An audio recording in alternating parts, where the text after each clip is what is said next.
Hello friends, मैं शेखर पांडे इतिहास विषय के साथ आपके सामने दोबारा से उपस्थित हूं। और कैसे हैं? उम्मीद करता हूं हमेशा की तरह बहुत अच्छे होंगे। चलो देखो, आज कुछ प्रश्न फिर मैंने नोट किया हुआ है यहाँ पे, और रोज ही ऐसा होता रहेगा। तो देख लेते हैं आज के महत्वपूर्ण प्रश्न कौन कौन से हैं। कल जो भी कुछ पढ़ाया हुआ था उनसे संबंधित सारे महत्वपूर्ण प्रश्न जो आपको जानने चाहिए और आपकी परीक्षा में संभावित हो सकते हैं, वही सारे प्रश्नों की श्रृंखला रोज के रोज ऐसे ही चलती रहेगी। देखते हैं जरा आज का पहला प्रश्न क्या है। कुल 12 प्रश्न हैं। कुछ प्रश्नों में मैंने दो दो प्रश्न एक साथ जोड़ के रखा हुआ है। उम्मीद यही करूंगा कि आप लोग इनके आंसर्स टाइप करते चले जाएं, मैं देख लूंगा। और दो तीन मुद्दों पे और बात करनी है। कल कुछ मैंने कमेंट्स देखे हुए थे, उसके संदर्भ में शुरू करते हैं। पहला प्रश्न है, सबसे बड़ा ब्राह्मण ग्रंथ कौन सा है? हाँ भाई, जरा टाइप करें, मैं देखूं तो। सबसे बड़ा ब्राह्मण ग्रंथ कौन सा है? शतपथ। सर्वेश, बिल्कुल सही भाई, गुड मॉर्निंग हो गया। आगे बढ़ते हैं। शतपथ। सुरभि भट्ट, सही है बेटे। क्रिकेट 360, शतपथ। रजनी, शतपथ, बिल्कुल सही। सबसे बड़ा ब्राह्मण ग्रंथ शतपथ ब्राह्मण है। दूसरा प्रश्न है आज का, मैं प्रश्न पढ़ देता हूं, आप आंसर्स टाइप करते चले जाएं। आरण्यक ग्रंथों की संख्या कितनी है? आरण्यक ग्रंथों की संख्या कितनी है? और इसके साथ साथ किस वेद का कोई आरण्यक ग्रंथ उपलब्ध नहीं है? आरण्यक ग्रंथों की संख्या कितनी है और किस एक वेद से जुड़ा कोई आरण्यक ग्रंथ उपलब्ध नहीं है? अगला प्रश्न है, वेदांत तथा वेदांत किसे कहा गया है? इसके साथ साथ ब्रह्म विद्या किसे कहते हैं? दो प्रश्न एक साथ। वेदांत किसे कहते हैं और ब्रह्म विद्या किसे कहते हैं? आगे बढ़ते हैं। भारतीय दर्शन का आरंभ किससे हुआ है? भारतीय दर्शन का आरंभ किस एक विधा से देखने को मिलता है? आगे पांचवा प्रश्न, उपनिषदों की संख्या कितनी है? उपनिषदों की संख्या कितनी है? प्राचीनतम उपनिषद कौन सा है? इसके साथ साथ सबसे बड़ा उपनिषद ग्रंथ कौन सा है? प्राचीनतम उपनिषद कौन सा है? इसके साथ साथ सबसे बड़ा उपनिषद ग्रंथ भी कौन सा है, पूछा गया है। अगला प्रश्न सातवां, वेदांग ग्रंथों की संख्या कितनी है? वेदांग ग्रंथों की कितनी संख्या है? आगे बढ़ते हैं। ज्योतिष, व्याकरण, छंद से संबंधित प्राचीनतम पुस्तकों के नाम क्या हैं? ज्योतिष, व्याकरण, छंद से संबंधित प्राचीनतम पुस्तकों के नाम क्या क्या हैं, वो आपको बताना है। अगला मुद्दा है, ज्यामिति का आरंभ किस ग्रंथ से माना जाता है? ज्योमेट्री की शुरुआत किस एक पुस्तक से मानी जाती है? प्राचीनतम स्मृति ग्रंथ कौन सा है? प्राचीनतम स्मृति ग्रंथ कौन सा है? इस प्रश्न का उत्तर बताना है। इसके साथ साथ इस प्राचीनतम स्मृति ग्रंथ का समय क्या रहा है? किस समय काल में इस प्राचीनतम स्मृति ग्रंथ की रचना हुई है? अगला प्रश्न, पुराणों की संख्या कितनी है? पुराणों की संख्या कितनी है वो बताना है। इसके साथ साथ इसके लेखक कौन है वो बताना है। इसके साथ एक और मुद्दा इसमें, प्राचीनतम पुराण कौन सा है? तीन प्रश्न एक साथ, पुराणों की संख्या कितनी है, इसके लेखक कौन है और प्राचीनतम पुराण कौन है, इसके उत्तर बताने आपको। लास्ट मुद्दा है 12वां, किसने पुराणों के 5 विषय बताए हुए हैं? पुराणों के 5 विषय किसने बताए हुए हैं? चलो, ये कुल 12 मुद्दे हैं आज आपके लिए। ये सारे वही मुद्दे हैं जो कल हमने क्लास में देखा हुआ था। कुछ 2-3 मुद्दे हैं जो क्लास शुरू करने के पहले एक बार बात कर ले उस पे। हमने कमेंट के माध्यम से देखा हुआ है, बात करते हैं उस पे। पहला ये, कुछ लोगों के कमेंट्स मैंने देखे, उसमें था कि सर ये अलग अलग परीक्षाओं में भी काम आएगा, जो भी कुछ पढ़ रहे हैं इतिहास में। तो मैं स्पष्ट कर दूं कि आईएएस की परीक्षा को छोड़ करके उसके नीचे जितनी भी सारी परीक्षाएं होती हैं, उन सारी परीक्षाओं के लिए ये जो मेरी क्लास है वो है उपयोगी। पहली बात। दूसरी बात कि 4 वेद में से जो चौथा वेद था अथर्ववेद, उससे संबंधित जो पुरोहित था, मैं उसका नाम बताना भूल गया था। उसका नाम है ब्रह्म। उसका नाम है ब्रह्म। अथर्ववेद से संबंधित जो पुरोहित है उसका नाम है ब्रह्म। आगे बढ़ते हैं। तीसरा जो मुद्दा है बातचीत करने का वो ये है कि कल चंचल जी ने एक मुद्दा लिख दिया था कि सबसे पहला पुराण मत्स्य पुराण है जिसे मौर्योत्तर काल की जानकारी मिलती है। ठीक है, लेकिन अगले समस्या उनकी यह थी कि सर विष्णु पुराण से मौर्य काल की जानकारी मिल रही है, ऐसा कैसे हो सकता है? ऐसा ऐसे हो सकता है, कोई भी इसमें तनिक भी समस्या नहीं है। ऐसा ये कि मौर्योत्तर काल से पुराण लेखन की क्रिया शुरू होती है। मौर्योत्तर काल से पुराणों का लेखन आरंभ हुआ और जो पहला पुराण लेखन हुआ वो मौर्योत्तर काल का ही हुआ। मौर्योत्तर काल में भी सातवाहनों से संबंधित मत्स्य पुराण में बातें देखने को मिलती हैं। मत्स्य पुराण के बाद अगले बहुत सारे पुराणों की रचना हुई।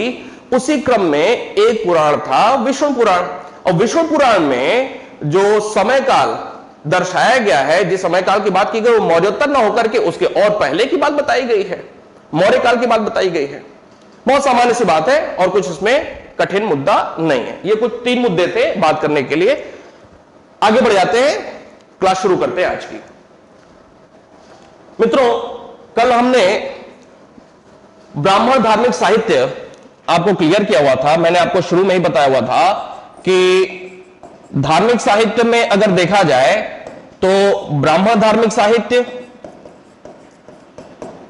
बौद्ध धार्मिक साहित्य और जैन धार्मिक साहित्य, ये कुल 3 धर्म भारत में प्रचलन में थे प्राचीन काल में। तो इन 3 धर्मों से संबंधित साहित्यिक स्रोत हम देखेंगे और इसके साथ साथ 2 और मुद्दे साहित्यिक स्रोत में देखने को हमें रहेगा। एक रहेगा लौकिक साहित्य, लौकिक साहित्य कथा, कहानी, उपन्यास, नाटक वगैरह वगैरह जो भी मुद्दे होते हैं लौकिक साहित्य के अंतर्गत होते हैं। और इसके साथ साथ विदेशी साहित्य भी देखने को हमें मिलेगा। विदेशी साहित्य जब यह कंप्लीट हो जाएगा तो पुरातात्विक स्रोत में हम प्रवेश करेंगे। हमने कल इसको कंप्लीट कर लिया हुआ था, अब बौद्ध धर्म पे आ जाते हैं।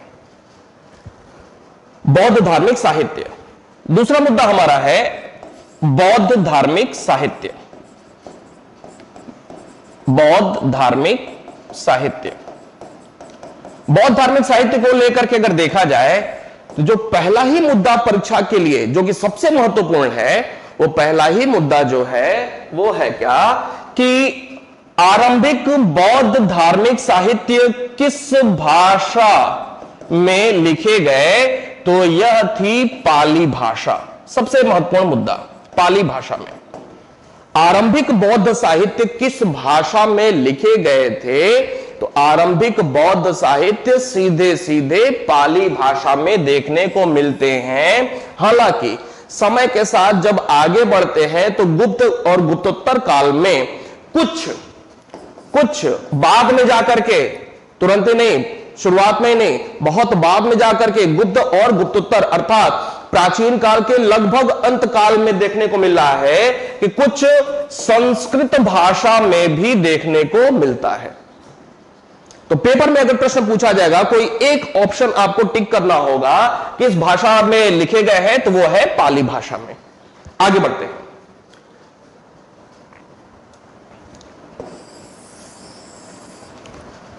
अगला मुद्दा इसमें है कि ये जो बौद्ध धार्मिक साहित्य हैं, इनमें सबसे प्रमुख साहित्य कौन से हैं, तो मैंने आपको पहले भी एक नाम बताया था, त्रिपिटक।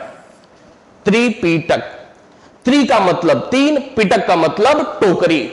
तो यह मुद्दा हो जाता है, इसका शाब्दिक अर्थ क्या है, ज्ञान की 3 टोकरियां, ज्ञान की 3 टोकरी।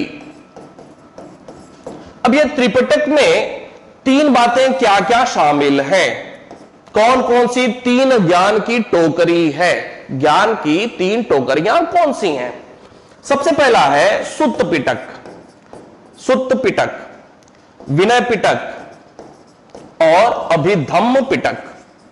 अभिधम्म पिटक, ये 3 पिटक दिखाई पड़ते हैं। जो सुत्त पिटक है, सुत्त पिटक में सीधे सीधे प्रश्न पूछा हुआ है कई बार कि बुद्ध के उपदेश किस पिटक से हमें ज्ञात होते हैं? तो सुत्त पिटक में सीधे सीधे किस प्रकार की बातों की चर्चा की गई है? तो सुत्त पिटक में सीधे सीधे बुद्ध के उपदेशों की चर्चा की गई है। बुद्ध ने जो भी कुछ उपदेश दिए हुए हैं, उनका ज्ञान या उनका उल्लेख कहां से हमें मिलता है? तो वो मिलता है सुत्त पिटक से। पहली बात। दूसरी बात, इसमें इसकी रचना किसने की थी? सुत्त पिटक को लिखा किसने था? अब कब लिखा गया था? तो बुद्ध के जो सबसे प्रिय शिष्य थे, जिनका नाम है आनंद, तो आनंद ने इसकी रचना की हुई थी सुत्त पिटक की। कब की हुई थी? तो प्रथम बौद्ध सम्मेलन के दौरान, प्रथम बौद्ध सम्मेलन के दौरान इसकी रचना आनंद ने किया हुआ था। एक और मुद्दा, तीनों पिटक को अगर ध्यान में रखा जाए तो यह सबसे बड़ा पिटक ग्रंथ है। विनय पिटक, सुत्त पिटक और अभिधम्म पिटक, तीनों पिटक को अगर ध्यान में रखें तो सबसे बड़ा पिटक ग्रंथ कौन सा है? तो वो है सुत्त पिटक। एक और मुद्दा इसमें, इसको विश्वकोश भी कहा जाता है बौद्ध धर्म का। सुत्त पिटक को विश्वकोश भी कहा जाता है। विश्वकोश को इंग्लिश में एनसाइक्लोपीडिया कहते हैं। तो प्रश्न बनता है कि बौद्ध धर्म का विश्वकोश या एनसाइक्लोपीडिया किसको कहते हैं? तो वो है सुत्त पिटक। सुत्त पिटक को बौद्ध धर्म का विश्वकोश भी कहा जाता है। सुत्त पिटक कुल 5 भाग में बटा हुआ है। 5 भाग में बटा हुआ है। सुत्त पिटक कुल 5 भाग में बटा हुआ है। कौन कौन से भाग हैं आपकी परीक्षा के लिए महत्वपूर्ण नहीं है, लेकिन मैं आपको नाम बता देता हूं। एक है दिघ निकाय, एक है दिघ निकाय। ये 5 भाग कौन कौन से हैं मैं नाम बता देता हूं, लेकिन महत्वपूर्ण नहीं है आपके इस परीक्षा के लिए। दिघ निकाय के अलावा संयुक्त निकाय, संयुक्त निकाय, एक है मध्यम निकाय, मध्यम निकाय, एक है अंगुत्तर निकाय, अंगुत्तर निकाय, और लास्ट है एक खुद्दक निकाय, खुद्दक निकाय। ये कुल 5 निकाय देखने को मिलते हैं जो कि भाग है सुत्त पिटक के। आगे बढ़ते हैं। सुत्त पिटक के बाद अगला जो पिटक है वो है विनय पिटक।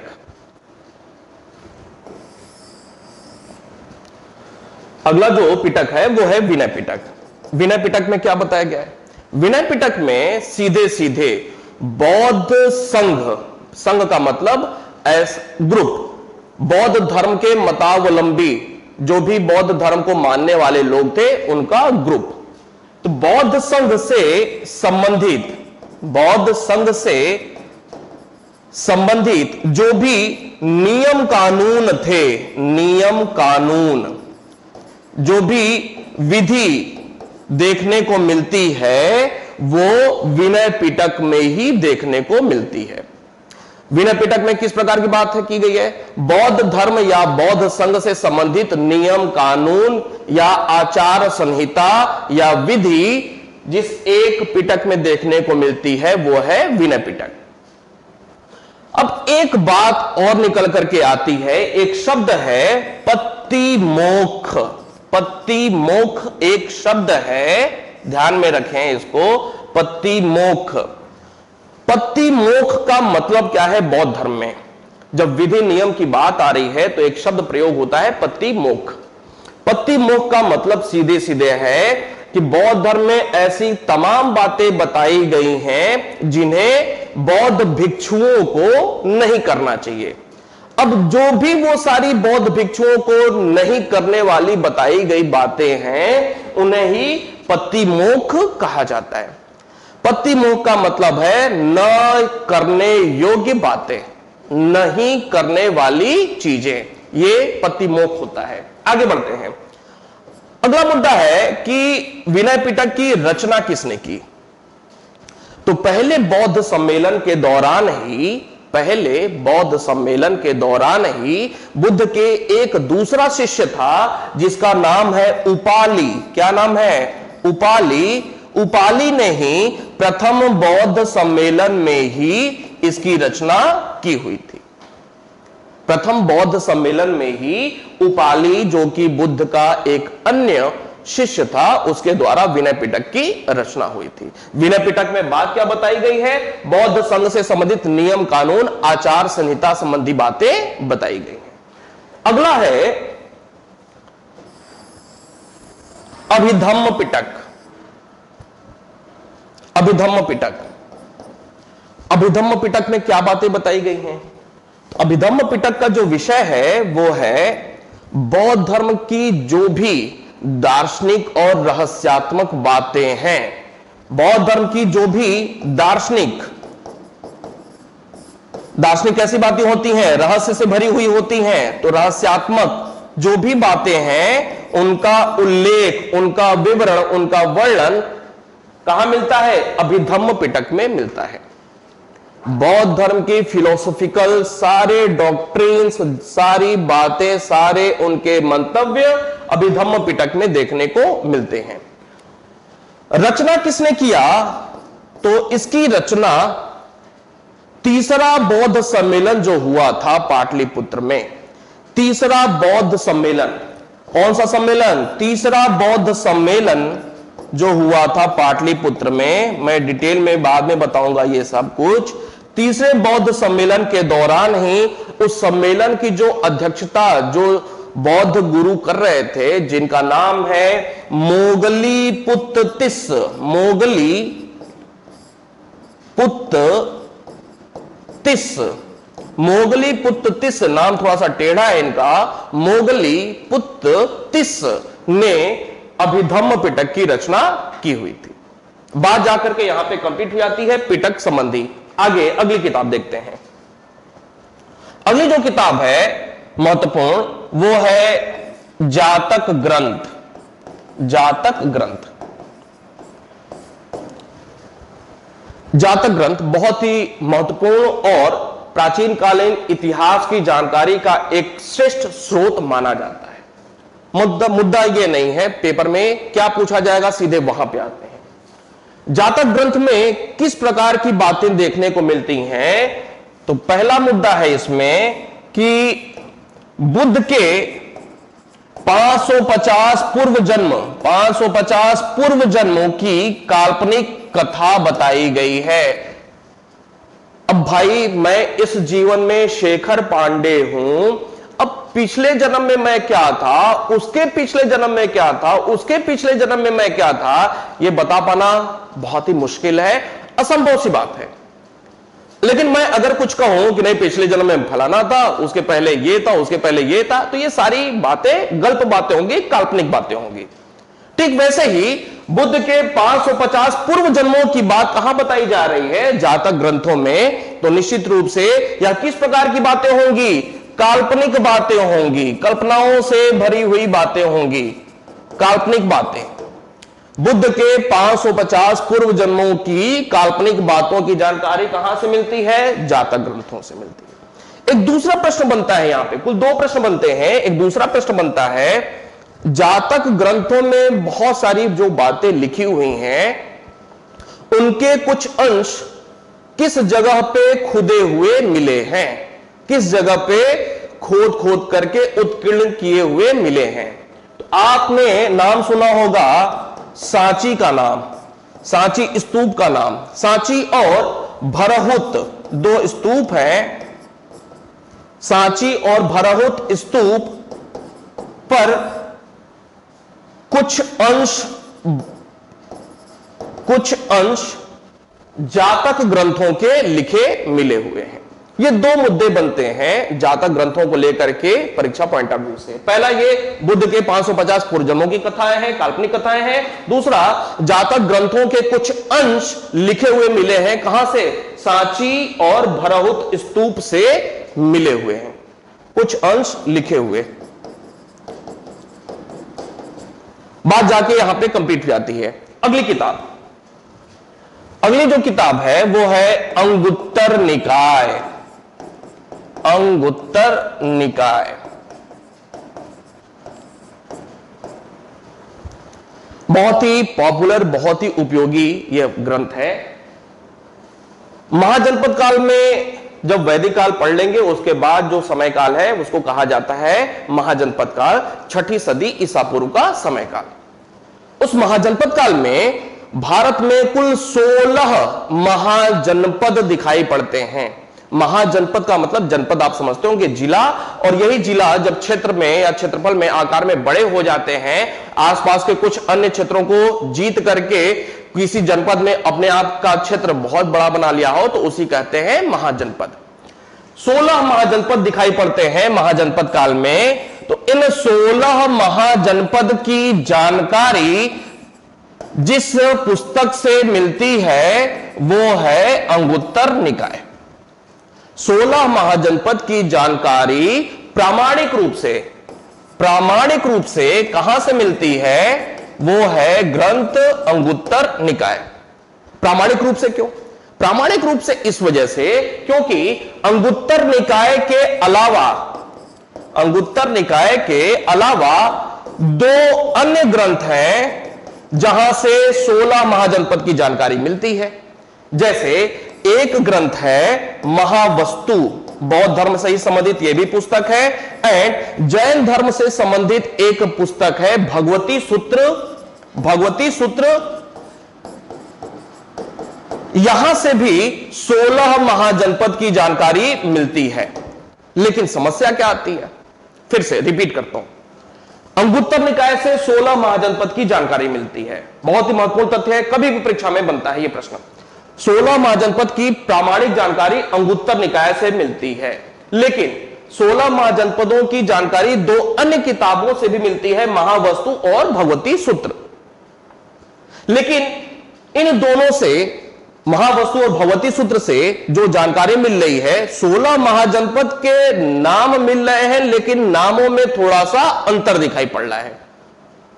यहां से बिल्कुल 16 के जो नाम है वो सही मिल रहे हैं, लेकिन यहां पे 2-3 नामों में अंतर दिखाई पड़ता है। इसी वजह से इन दोनों को ऑथेंटिक जानकारी का स्रोत 16 महाजनपद के विषय में नहीं माना जाता है, जबकि अंगुत्तर निकाय जो कि 16 महाजनपदों की सही जानकारी देता है, प्रामाणिक माना जाता है। अगर पेपर में प्रश्न पूछे 2 प्रकार से कि निम्नलिखित में से किन किन ग्रंथों से 16 महाजनपद की जानकारी मिलती है, तो ये तीनों के तीनों आ जाएंगे। लेकिन अगर कोई एक पूछे निम्नलिखित में से किस एक ग्रंथ से 16 महाजनपद की जानकारी मिलती है, तो वो उत्तर हो जाएगा अंगुत्तर निकाय। तो आप इसी को ही टिक करेंगे। आगे बढ़ जाते हैं।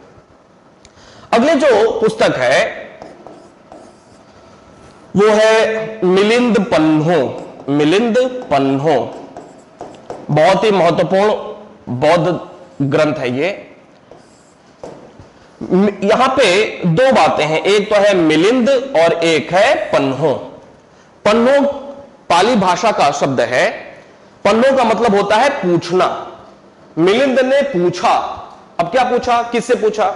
इस किताब में बेसिकली बताया गया है इंडो ग्रीक अर्थात राजवंश, इंडो ग्रीक वंश का एक शासक था जिसका नाम है मिनांडर। क्या नाम है भाई? मिनांडर। किस वंश का है? इंडो ग्रीक राजवंश का यह शासक है। मिनांडर एक बौद्ध गुरु जिनका नाम है नागसेन। तो मिनांडर प्लस नागसेन के बीच दार्शनिक वार्तालापों का संग्रह, दार्शनिक वार्तालाप का संग्रह कहां दिखाई पड़ता है? किस पुस्तक में? मिलिंद पन्हो में दिखाई पड़ता है। आपके पेपर में जब भी यह प्रश्न पूछा हुआ है तो सीधा प्रश्न पूछा हुआ है कि मिलिंद पन्हो से किस बात की जानकारी मिलती है? तो मिलिंद पन्हो पुस्तक से, जो कि बौद्ध धर्म से संबंधित एक पाली भाषा में लिखी हुई किताब है। मिनांडर जो कि इंडो ग्रीक वंश का राजा था, मिनांडर और बौद्ध भिक्षु नागसेन के बीच बौद्ध भिक्षु नागसेन के बीच दार्शनिक वार्तालापों का संग्रह है। मिनांडर अपनी जिज्ञासा के प्रश्न, दार्शनिक प्रश्न पूछते हैं, नागसेन उनके उत्तर देते हैं। आगे बढ़ते हैं। इसके बाद अगला मुद्दा आएगा दीपवंश और महावंश। दीपवंश, महावंश, दो तीन मुद्दे। इनकी रचना कब हुई, कहां हुई और क्या जानकारी इनसे मिलती है। तो इनकी रचना कहां हुई, श्रीलंका में हुई थी। कहां हुई भाई, श्रीलंका में। कब हुई थी, तो ये हुई थी चौथी पांचवीं एडी में, चौथी पांचवीं सदी ईस्वी में हुई थी। ईसा पूर्व नहीं, ईस्वी में हुई थी। जानकारी क्या मिलती है, जानकारी इससे क्या मिलती है, तो इससे जानकारी मिलती है मौर्य काल की जानकारी इससे मिलती है। बात कंप्लीट। दीपवंश महावंश की रचना चौथी पांचवीं सदी में श्रीलंका में हुई थी और इससे मौर्य काल की कुछ अच्छी जानकारियां मिलती हैं। अगली किताब है आर्य मंजूश्री। आर्य मंजूश्री मूल कल्प। आर्य मंजूश्री मूल कल्प। जैसे हिंदू धर्म में कुछ संप्रदाय हैं, जैसे शैव संप्रदाय, वैष्णव संप्रदाय, शाक्त संप्रदाय, वैसे ही बौद्ध धर्म में भी हीनयान, महायान संप्रदाय दिखाई पड़ते हैं और समय के साथ अन्य बहुत सारे छोटी छोटी उपशाखाएं भी देखने को बौद्ध धर्म में मिलती हैं। उन्हीं में से एक बहुत ही महत्वपूर्ण संप्रदाय है वज्रयान। वज्रयान संप्रदाय किससे संबंधित है, बौद्ध धर्म से संबंधित यह एक महत्वपूर्ण संप्रदाय है। और किस तरह की बातों से जुड़ा हुआ यह संप्रदाय है, तो यह जादू टोना भूत प्रेत तंत्र मंत्र इस प्रकार के बातों से जुड़ा हुआ यह एक संप्रदाय है। कौन सा, वज्रयान। इसका विकास कब हुआ था, तो इसका विकास हुआ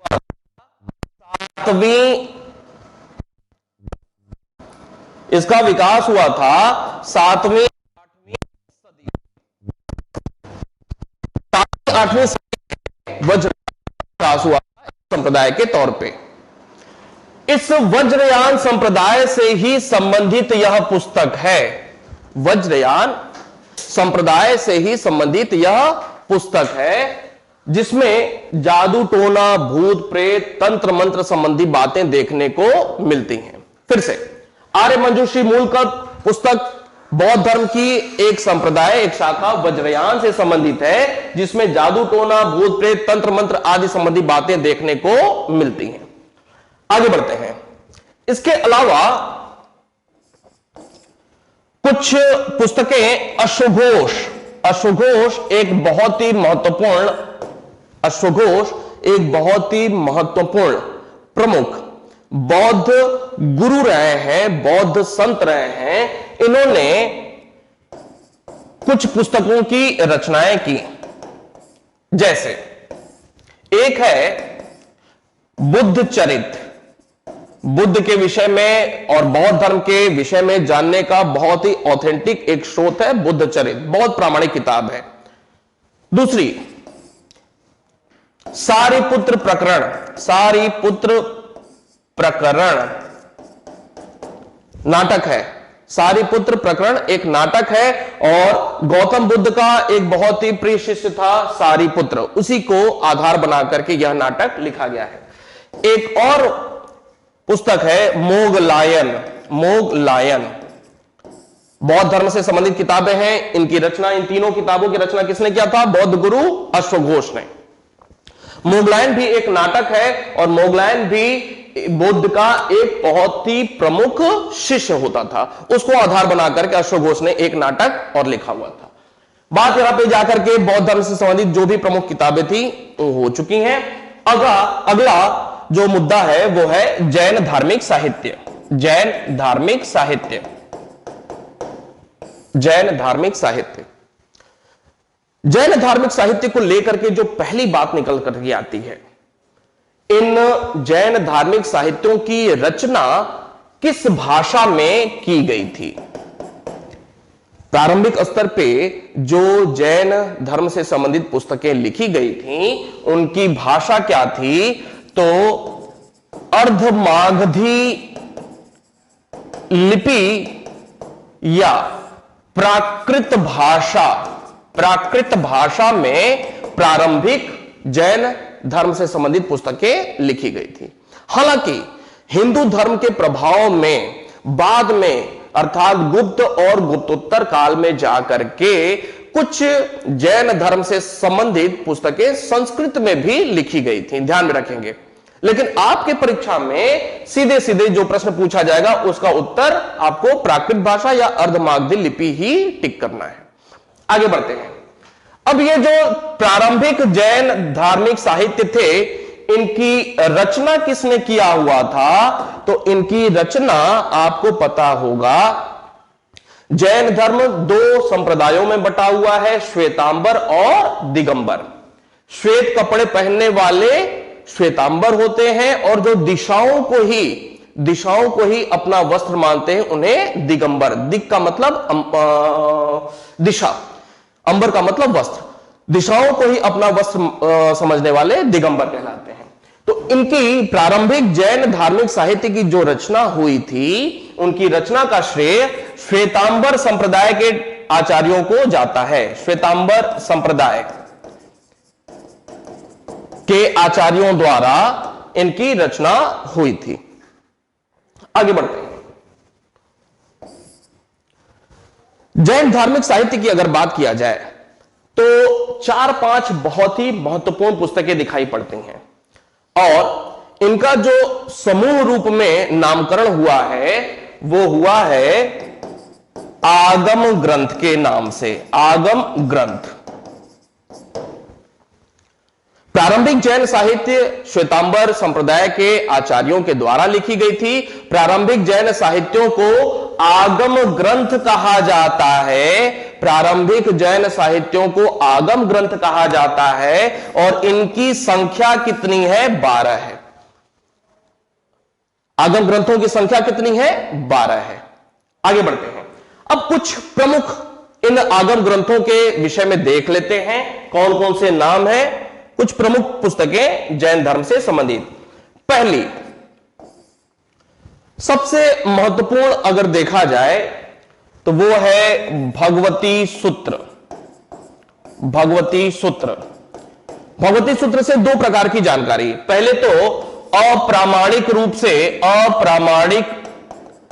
से 16 महाजनपद की जानकारी, 16 महाजनपद की जानकारी मिलती है। इसके साथ साथ महावीर स्वामी के जीवन से संबंधित बातें भी देखने को मिलती हैं। फिर से भगवती सूत्र सबसे प्रमुख किताबों में से एक। अप्रामाणिक तौर पे 16 महाजनपद की जानकारी मिलती है। इसके साथ साथ महावीर स्वामी के जीवन से संबंधित बातें देखने को भी मिलती हैं। अगला आचारांग सूत्र। आचारांग सूत्र। आचारांग सूत्र से किस प्रकार की जानकारी मिलती है? तो जैन धर्म में, जैन संघ में से संबंधित बातें इसमें देखने को मिलती हैं। जैन संघ से संबंधित किस प्रकार की बातें? नियम कानून संबंधी बातें, विधि संबंधी बातें देखने को मिलती हैं। इस आचारांग सूत्र पुस्तक में यह बताया गया है कि क्या करना चाहिए जैन संतों को, क्या नहीं करना चाहिए। इस प्रकार की सारी बातें, आचार विचार से संबंधित सारी बातें आचारांग सूत्र में देखने को मिलती हैं। एक तीसरी महत्वपूर्ण किताब है कल्पसूत्र। कल्पसूत्र। कल्पसूत्र जो पुस्तक है, इसकी रचना एग्जैक्ट व्यक्ति कौन है वो पता है। इसकी रचना भद्रबाहु ने किया हुआ था।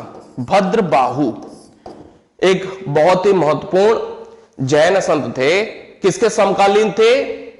चंद्रगुप्त मौर्य के समकालीन थे। चंद्रगुप्त मौर्य का समकालीन जो जैन गुरु था उसका नाम है भद्रबाहु, और भद्रबाहु ने ही कल्पसूत्र पुस्तक की रचना की थी। इससे जानकारी क्या मिलती है? जैन धर्म के संपूर्ण इतिहास की जानकारी, जैन धर्म के इतिहास की संपूर्ण जानकारी का स्रोत भद्रबाहु द्वारा लिखी हुई पुस्तक कल्पसूत्र है। आगे बढ़ते हैं।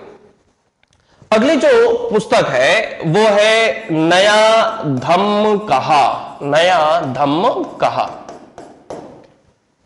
जैन धर्म से संबंधित एक अन्य प्रमुख पुस्तक है। इस पुस्तक से क्या जानकारी मिलती है? इस पुस्तक से जानकारी मिलती है महावीर ने किस किस प्रकार की और क्या क्या शिक्षाएं दी हुई थी, उन शिक्षाओं की जानकारी नया धम्म कहा पुस्तक से मिलती है। आगे बढ़ जाते हैं। एक बहुत ही जैन विद्वान है जिनका नाम है हेमचंद्र। क्या नाम है भाई? हेमचंद्र। हेमचंद्र ने एक बहुत ही प्रमुख पुस्तक लिखी हुई है जिसका नाम है परिशिष्ट पर्वन। परिशिष्ट पर्वन बहुत ही प्रमुख पुस्तक है। किसके द्वारा लिखा हुआ? हेमचंद्र के द्वारा। कई बार यह प्रश्न पूछा हुआ है, परिशिष्ट पर्वन किसने लिखा हुआ है, या दूसरे प्रकार का प्रश्न हेमचंद्र को लेकर के क्या पूछा हुआ है या क्या पूछा जा सकता है, वो देख लेते हैं। हेमचंद्र का समय क्या है और कहां से ये जुड़े हुए थे? तो ध्यान में रखें, हेमचंद्र 12वीं सदी के व्यक्ति थे। 12वीं सदी के ये हैं, 12वीं सदी के यह व्यक्ति हैं और चालुक्य वंश से संबंधित हैं। कहां के चालुक्य वंश? गुजरात के चालुक्य वंश। गुजरात के चालुक्य वंश का उस समय राजा कौन था? राजा था कुमारपाल। कुमारपाल राजा के ये दरबारी थे। फिर से आते हैं भाई, हेमचंद्र किस समय काल के विद्वान थे? जैन विद्वान थे। तो 12वीं सदी के गुजरात के चालुक्य वंश के राजा कुमारपाल के यह दरबारी थे।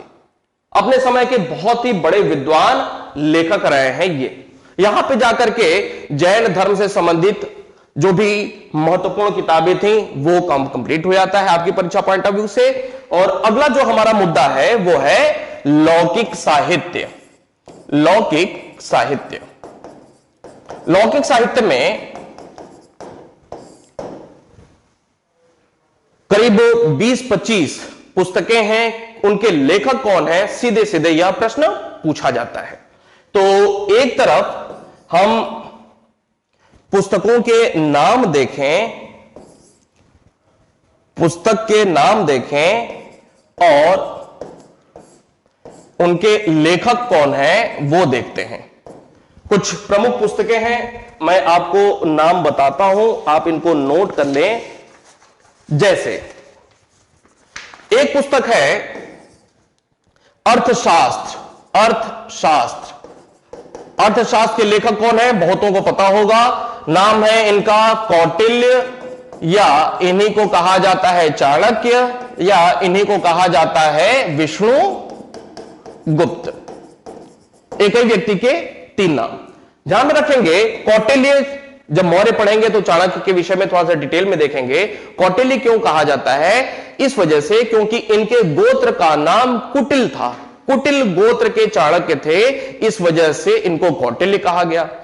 चाणक्य क्यों कहा गया?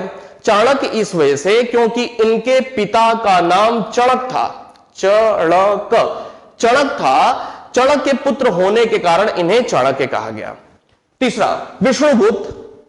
विष्णुगुप्त ही इनका ओरिजिनल वास्तविक नाम था। जैसे मेरा नाम शेखर पांडे, वैसे चाणक्य का वास्तविक नाम विष्णुगुप्त था। आगे बढ़ जाते हैं। अगली जो किताब है वो है मुद्रा राक्षस। मुद्रा राक्षस। मुद्रा राक्षस के साथ साथ एक और पुस्तक है देवी चंद्रगुप्तम। देवी चंद्रगुप्तम इसके जो राइटर हैं वो है विशाख दत्त। कौन है भाई? विशाख दत्त।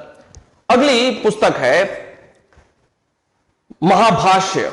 महाभाष्य, महाभाष्य की रचना जिस विद्वान ने की है वो है पतंजलि। ये पुस्तकें हैं, आप बिल्कुल निश्चिंत तौर पे इनको याद कर लें, एक प्रश्न कई बार यहां से मिल जाता है। अगली जो पुस्तक है प्रमुख वो है गार्गी संहिता। गार्गी संहिता, ध्यान देंगे गार्गी संहिता के लेखक का नाम क्या है यह नहीं पता है। गार्गी संहिता के लेखक कौन है इस बात की जानकारी नहीं है, लेकिन गार्गी संहिता को लेकर के जो प्रश्न पूछा गया है वो क्या है? वो है कि निम्नलिखित में से किस एक पुस्तक से भारत में यूनानी आक्रमण की जानकारी मिलती है? तो यूनानी आक्रमण की जानकारी मिलती है गार्गी संहिता से, एक बात। दूसरी बात, मुख्य रूप से किस विषय से संबंधित यह पुस्तक लिखी गई थी? तो इस पुस्तक की रचना सीधे सीधे ज्योतिष के ऊपर की गई थी। ज्योतिष से संबंधित यह मुख्य रूप से ग्रंथ है जिससे गाहे बगाहे भारत में यूनानी आक्रमण की भी जानकारी मिलती है। आगे देखते हैं अगला पुस्तक कौन सा है? स्वप्नवास वदत्ता। स्वप्नवास वदत्ता एक कवि है भास, जिनको महाकवि कहा जाता है। महाकवि भास, महाकवि भास के द्वारा स्वप्नवास वदत्ता पुस्तक लिखी गई है। आगे बढ़ते हैं। मृच्छकटिकम। मृच्छकटिकम, मृच्छकटिकम ये शूद्रक के द्वारा पुस्तक लिखी गई है। शूद्रक के द्वारा लिखी गई पुस्तक है मृच्छकटिकम। इसके अलावा हर्षचरित एंड कादंबरी ये दो पुस्तकें हैं। किसके द्वारा लिखी गई हैं? बाण भट्ट के द्वारा यह पुस्तकें लिखी गई हैं। बाण भट्ट कौन था? हर्षवर्धन का राज कवि था, राज दरबारी था, हर्षवर्धन राजा का। ध्यान रखेंगे ये जो कादंबरी है भारत में लिखी हुई कोई जो पहला उपन्यास है, भारत का पहला उपन्यास कादंबरी को ही माना जाता है। किसने लिखा? बाण भट्ट के द्वारा। इसके अलावा रत्नावली, प्रियदर्शिका एंड नागानंद ये तीन अलग अलग पुस्तकें हैं और इनको किसने लिखा था? हर्षवर्धन ने इन्हें लिखा हुआ है। हर्षवर्धन ने भी तीन पुस्तकों की रचना की है, रत्नावली, प्रियदर्शिका और नागानंद। आगे बढ़ जाते हैं। इसके अलावा अगली किताब है नीतिसार जिस व्यक्ति ने लिखा हुआ है उसका नाम है कामंदक। कामंदक ने नीतिसार पुस्तक लिखी हुई है। इसके अलावा गॉड वहो वाकपति ने लिखा हुआ है। वाकपति। एक अगली किताब है नव सहसांक चरित पद्मगुप्त ने लिखा हुआ है। पद्मगुप्त। अगली किताब है विक्रमांक देवचरित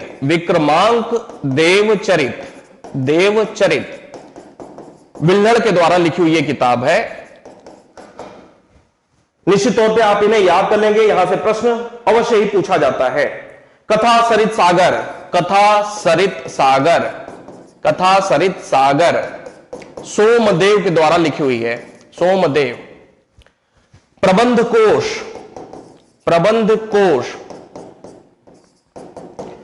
राजशेखर। अगली किताब कीर्ति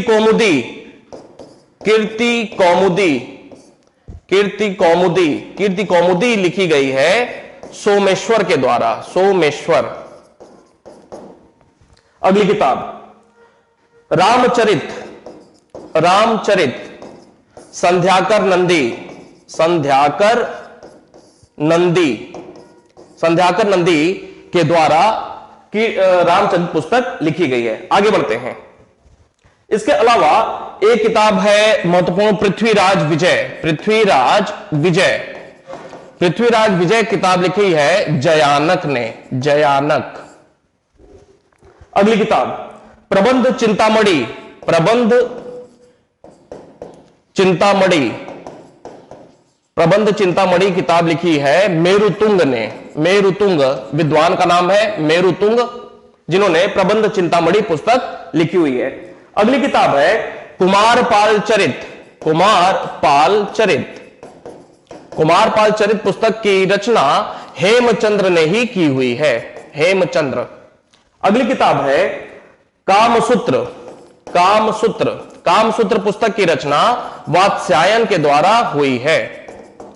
अगली किताब अवंती सुंदरी कथा, अवंती सुंदरी कथा, अवंती सुंदरी कथा की रचना दंडिन के द्वारा किया गया है, दंडिन। अगली किताब राजतरंगिणी, राजतरंगिणी, राजतरंगिणी की रचना कल्हड़ के द्वारा किया गया है। और ध्यान में रखें, इससे कश्मीर के इतिहास की जानकारी मिलती है। कश्मीर के इतिहास के ऊपर जो पुस्तक लिखी गई है कल्हड़ के द्वारा, जिसका नाम है राजतरंगिणी। एक और पुस्तक है चचनामा, चचनामा, चचनामा मूल रूप में किसने लिखा हुआ था इस बात की जानकारी तो नहीं है, लेकिन चचनामा से जानकारी क्या मिलती है? चचनामा से जानकारी मिलती है सिंध पर अरब आक्रमण की, सिंध पर अरब आक्रमण की जानकारी का स्रोत कौन सी किताब है? चचनामा। एक और पुस्तक है संगम साहित्य, ये एक कोई पुस्तक नहीं है बल्कि पुस्तकों का समूह है, संगम साहित्य, जिससे दक्षिण भारत, दक्षिण भारत, दक्षिण भारत में भी कौन सा? तमिल क्षेत्र, तमिल क्षेत्र की जानकारी मिलती है। संगम साहित्य से तमिल क्षेत्र, जिसे तमिलाहम कहा गया है, तमिलाहम, तमिलाहम कहा गया है, दक्षिण भारत तमिल क्षेत्र जिसे तमिलाहम कहा गया है की जानकारी मिलती है। इसके अलावा लास्ट एक मुद्दा बनता है कि सूरदास के द्वारा भी बहुत सारी किताबें लिखी गई हैं। सॉरी, सूरदास कह रहा हूं, कालिदास, कालिदास, कालिदास के द्वारा 6-7 प्रमुख पुस्तकें लिखी गई हैं। कौन कौन सी वो देख लेते हैं, कुछ के नाम आपको पता होंगे, जैसे